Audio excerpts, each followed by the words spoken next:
سلام دوستان، امیدوارم حالتون خوب باشه و روزتون پر انرژی شد. بنده روحل اقبالی هستم. خوش اومدین به یه آموزش جدید. توی این آموزش قصد دارم به شما نحوه کارکرد گوگل دورک، چجوری باید از گوگل دورک استفاده کنیم، چه گوگل دورک هایی داریم، برای چه شغل هایی به کار میاد گوگل دورک و کلا اصلا ماهیت گوگل دورک چی هست صحبت بکنیم و پای سیستم بهتون نشون میدم چجوری میتونی ازش استفاده بکنیم. چند نکته بهتون بگم، بعدش بریم پای سیستم، اونجوری خیلی بهتر درک میشه که و استفاده این گوگل دورک ها رو راحت‌تر و بهتر میتونید متوجه بشین. گوگل دورک یک سری عبارات خاص هستن که نقش فیلتر کردن جستجوها رو دارن. بذارین یه مثال براتون بزنم. اگر پنتستر باشید، تست نفوذ وب انجام بدین، بعضی اوقات پیش میاد ما یک سری وبسایت ها یک سری مسیرهایی دارن که نمیدونیم، ما بیخبریم، هیچ لینکی ندارن، هیچ مسیری رو مشخصی ندارن، هر چقدر بگردین نمیتونید اون مسیرها رو پیدا بکنید. اما با استفاده از گوگل دورک ها امکان این وجود داره که شما بتونید به اون مسیرها دسترسی پیدا بکنید. یا یه مثال بهتر براتون بزنم. تا حالا ازتون پیش اومده که دنبال یک عکس خاص بگردین، دنبال یک عکس بگردید که حالا طرح خاصی داشته، شکل خاصی داشته باشه، یا مثلا اون عکس رو داخل یک وبسایت خاص دنبالش باشید. اینجا باز گوگل دورک ها به ما کمک میکنه که با استفاده از همون کلمات کلیدی که بهتون گفته بودم که برای خود گوگل هست، با استفاده از اونا سرچ ها رو بهینه تر میکنید. میگیم مثلا داخل فلان سایت من این عکس رو میخوام، اون گوگل نتایج رو به شما نشون میده که به شما کمک میکنه که داخل اون وبسایت مشخص شما با اون داده‌ای که میخواین دسترسی داشته باشید. حالا من داخل یکی از ویدیوهای داخل اینستاگرام هم بهتون گفتم که اگر از این گوگل دورک استفاده بکنید میتونید هر بازی یا هر برنامه که کرک شده باشه رو پیداش بکنید. حالا اگه دنبال اون گوگل دورک خاص هستین، داخل اینستاگرام من بهادرسه اقبالی آیتی وارد بشید و اون ویدیو رو مشاهده بود. بریم پای سیستم. خب اومدیم پای سیستم و من گوگل رو باز کردم. این الان دوباره گوگل کروم شدم. خب اینجا من اول بیام توی مقاله WSTG بیام بهتون نشون بدم که یکی از مراحلی که داخل Information Gathering ریکان ازش استفاده میشه همین استفاده از گوگل دورک ها هستش یا از سرچ انجین های مختلف. حالا ما بیایم پایینتر، دقیقا اینجا بهتون بگم گفته سرچ اپراتور. حالا این یعنی چی؟ یعنی یک مشخصه هایی استفاده بکنیم، میخواییم درباره مثلا فلان سایت اطلاعات کسب بکنیم. یه سری اپراتورها یک سری کلمات کلیدی رو وارد میکنیم و بعدش چیکار میکنیم؟ کوئری رو میزنیم، اون چیزی که دنبالش هستیم رو مینویسیم. دقیقا اینجا براتون نقشش رو گذاشته، اپراتور کوئری. داخل قسمت اپراتور یعنی این قسمت سایت، این URL، این تایتل، این تکست، فایل تایپ یا این بادی قرار میگیره. همینا نیستن، کلیه. این چند تا کلمه ای که اینجا میبینید، این 5 تا کلمه، 6 تا کلمه، اینا بولدن، اینا کلا استفاده میشن، به صورت پابلیک و عمومی هم میشه ازش استفاده کرد. اما خیلی کامل ترش رو بخوایم باید بیاین داخل وبسایت exploit-db، داخل این مسیر گوگل هکینگ دیتابیس که حالا لیست کاملی از حالا چندین صفحه، 530 صفحه است، لیست کاملی از این گوگل دورک ها رو میتونید مشاهده بکنید و هر گوگل دورکی که وجود داشته باشه اینجا قرار گرفته که شما حالا مثل میبینید باز هم اومده از این URL استفاده کرده، ولی برای چه چیزایی؟ CGI بین، یعنی یک فایلایی که داخل سرور قرار میگیره، کوها، حالا نمیدونم چی ازش، با سرچ کنیم ببینیم به چه صورت هست. حالا اینا چه کمکی به ما میکنن؟ داخل ویدیو هم بهتون گفتم به ما کمک میکنن که ما مثلا داخل یک سایت دنبال مسیرهای خاص هستیم ولی نمیتونیم اونا رو داخل وبسایت پیدا کنیم. اون مسیرها رو از این گوگل دورک ها استفاده میکنیم تا بتونیم دسترسی به اون مسیرها هم داشته باشیم. یه نکته بهتون بگم، بعضی اوقات ممکنه پنل ادمین یا اونجایی که خود ادمین فقط مجاز بهش دسترسی داشته باشه و بخواد اونجا حالا رمز و پسوردشو بزنه، یوزرنیم و پسوردشو بزنه، که چه اتفاق بیفته؟ وارد پنل ادمین، وارد پنل کاربری خودش بشه و فقط خودش میدونه اون مسیر چه مسیریه. دقیقاً شاید مثل خیلی از سایت دیگه ادمین یا مثلا بر وردپرس وی پی ادمین یا اینا نباشه، میان اینو کاستومایزش میکنن. ولی خب از اینجا که ما میتونیم مثلا با این URL یا سایت بنویسیم و جلوش اون مسیر رو واسه ما بیاره، اگر داخل گوگل ایندکس شده باشد اون مسیر رو به ما نمایش میدهد، حتی اگر ما میگم دسترسی نداشته باشیم و ندونیم چی هستش. بریم یه نمونه براتون مثال بزنم از همین WSTG. آره از همین OWASP، روی همین OWASP کار میکنم که حالا یه موقع خدای نکرده وبسایت ایرانی مشکل داشت، یه موقع گیر دادم. به عنوان مثال برای اولی می نویسیم این URL دو نقطه و می نویسیم OWASP.org. این رو برمیداریم، این HTTPSش هم برمیداریم. این رو که میزنیم الان اگر بیایم نگاه بکنیم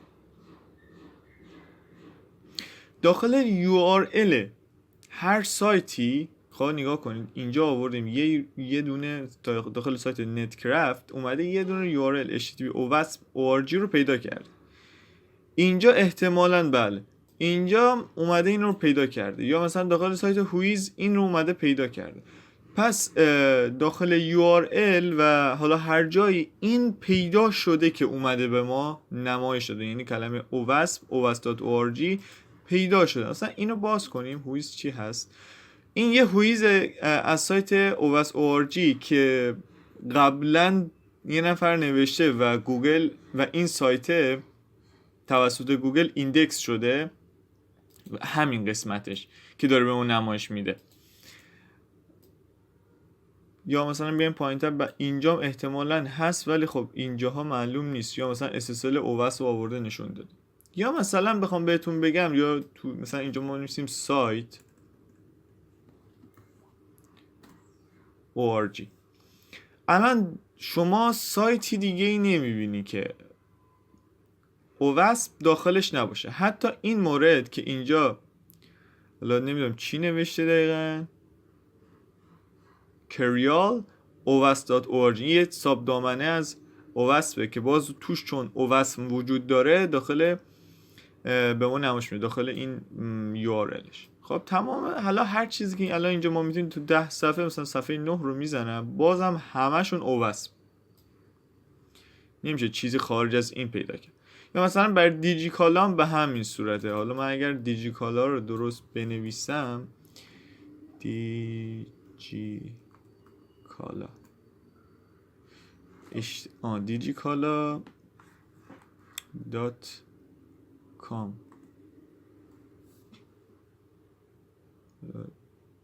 digicala.com. آره.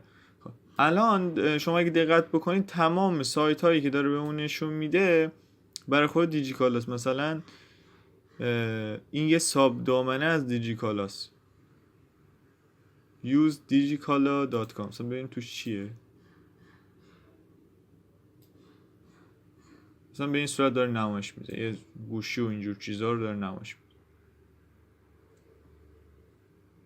یا یه ساب دامنه است ازش، یا مثلا باید ببینیم چی هست دیگه. برای دیجیکالا فرمت شبیه فرمت گوشیه. خب اینم از این مورد.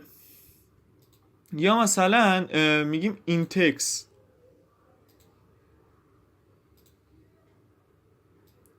هر چیزی که الان دیگه هر سایتی رو بر ما میاره که داخل متنش مثال OWASP وجود داشته باشه. OWASP تو OWASP اینا وجود داره. مثلا داخل کلاود فلرم OWASP داخل متنش وجود داشت، داخل تایتلش هم وجود داره. یا مثلا داخل ویکی‌پدیا وجود داره، داخل لینکدین، داخل این سایت نمیدونم حالا چیه اینجا وجود داره. مثلا بیام تو سایت نهم توی این سایت یا داخل آمازون، داخل این سایت توی متنش، این داخل تایتلش، اینا متنش اینا وجود داره و وصف اینجا میبینی بولدم میکنه. یا مثلا تو یه جایی مثلا نوشته باشه دیجیکالا، چون کلمات ممکنه جدا بشه داخل دابل کوتیشن یا تک کوتیشن بزنید دیجیکالا. من فارسی هم می نویسم توی هر سایتی یا هر جایی که کلمه دیجیکالا وجود، مثلا تو صفحه 9 مثلا پیوست و اینجور چیزا، یا مثلا داخل این سایت یه جا مثلا دیجیکالا نوشته. میبینید اگر شما حالا بستگی تو هر صنفی باشین بخواید دنبال یک اطلاعات خاصی بگردین میتونید استفاده کنید. فقط هم نیاز نیست که دونه دونه کلماتو بنویسید، میتونید چند تا از اینا رو با هم دیگه استفاده بکنید. مثال بزنم، اینو من ببندم. مثلا میگیم داخل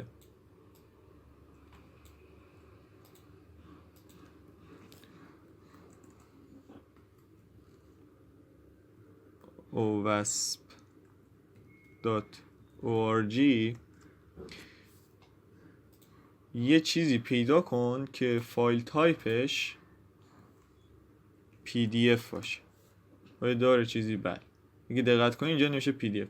گفتیم داخل site.org یه فایل تایپی رو پیدا کن که PDF باشه، از نوع PDF شه. این الان من باز میکنم، یه PDF برای 2016، این برای 2022. شما مثلا دنبال PDF این توی یه سایت مشخص یا از یک جای مشخص یا اصلا دنبال یه PDF مشخصی هستین، سایت رو میزنین یا مثلا میگین داخل این تکستش فلان چیز وجود داشته باشه، از این نویسنده باشه و فایل تایپش از نوع PDF باشه و به راحتی میتونین PDF رو پیدا بکنین. اینم تا اینجا کار خواستم بهتون در مورد این گوگل دورک ها بگم که ازش استفاده بکنید. خب اینجا داخل گوگل هکینگ دیتابیس داخل سایت اکسپلویت دی بی، خب من میگم اینجا 530 صفحه گوگل دورکه. به عنوان مثال من همین رو استفاده میکنم، میام اینجا باز میکنم، گفته داخل URLش CGI بین کوها باشه، داخل URLش CGI بین کوها باشه. این مثلا این یعنی یکیه، داخل URLش CGI بین کوها باشه، اینم تو مسیرش کوها وجود داره.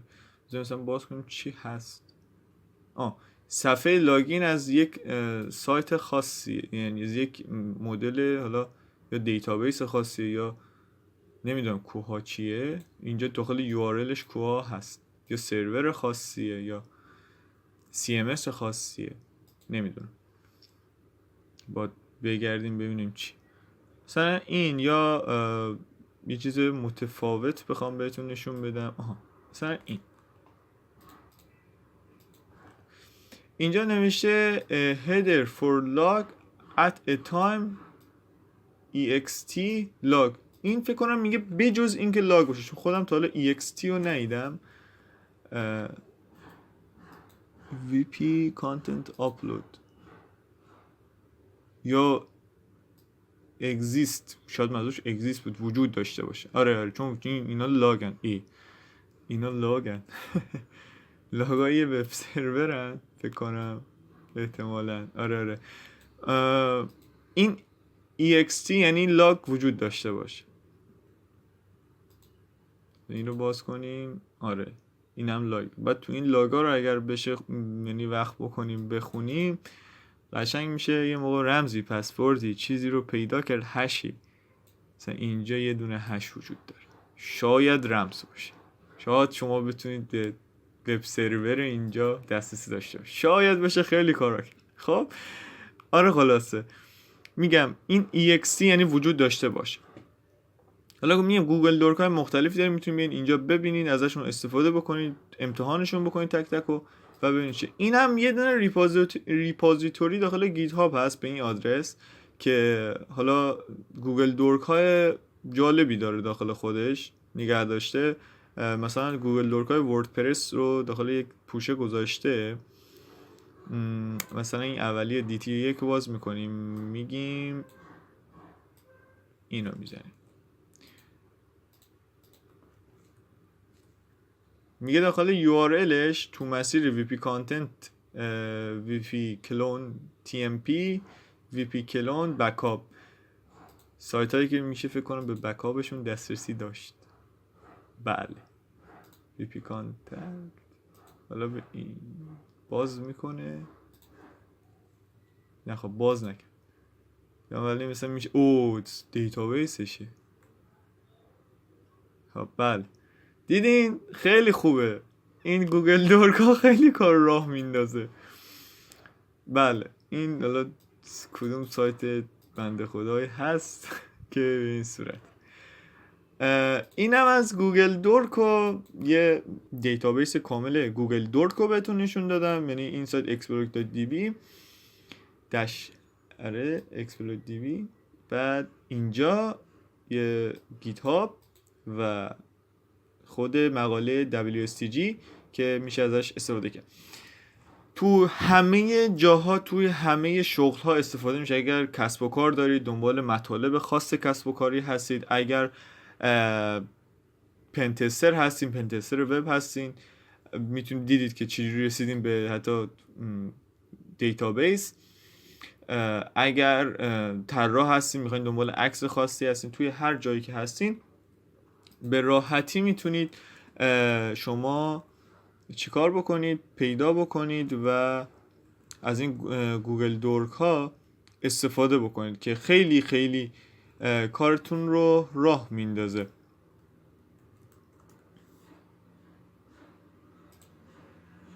این هم وبسایت شخصی بنده هست به آدرس حالا ruholaqbali.ir، اسم من رو بنویسید اینجا. اگر تازه میخواید برنامه نویسی رو شروع بکنید یا استرس رو اینو دارید که برنامه نویسی رو آیا برای شما مناسب هست یا مناسب نیست، میتونید وارد وبسایت من بشید. اینجا نام خانوادگی و شماره تلفنتون رو وارد بکنید تا یک جلسه تخصصی رایگان با شما داشته باشیم.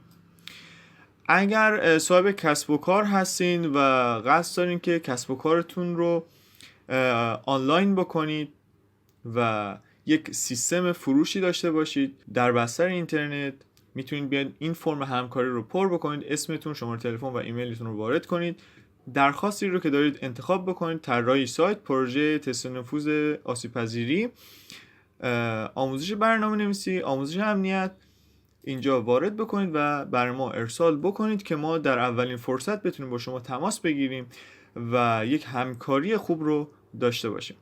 امیدوارم از این ویدیو خوشتون اومده باشه. تا ویدیوی بعدی، یا علی، خدا نگهدار.